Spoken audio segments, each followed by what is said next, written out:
Moving now from the words and expressions of authors talking about listening to music to the feelings of musicians on the subject, Bina Kamlani shares one last selection. And here is a quote from a great musician, Mendelssohn. What any music I like expresses for me is not thoughts too indefinite to clothe in words, but too definite. If you ask me what I thought on the occasion in question, I say the song itself precisely as it stands. And if in this or that instance I had in my mind a definite word or definite words, I would not utter them to a soul, because words do not mean for one person what they mean for another. Because the song alone can say to one, can awaken him the same feelings it can in another, feelings, however, not to be expressed by the same words. Rafe Vaughan Williams chose Shakespeare lyrics to set to music in this next selection read by Jeremy Tesher and Sonia Chus. This is Jeremy Tesher, National Account Manager, Paperback Sales. And this is Sonia Chus, Publicity Manager for Viking Penguin.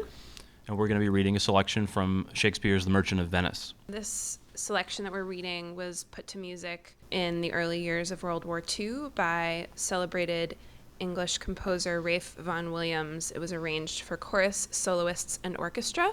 And it's an idyllic, romantic scene in the moonlight in which the lovers wonder about the power of music. How sweet the moonlight sleeps upon this bank. Here we will sit and let the sounds of music creep in our ears. Soft stillness and the night become the touches of sweet harmony. Look how the floor of heaven is thick inlaid with patines of bright gold. There's not the smallest orb that thou beholdst, but in his motion like an angel sings, still choiring to the young-eyed cherubims. Such harmony is in immortal souls. But whilst this muddy vesture of decay doth grossly close it in, we cannot hear it. Come, ho, and wake Diana with a hymn. With sweetest touches pierce your mistress's ear, and draw her home with music. I am never merry when I hear sweet music. The reason is, your spirits are attentive.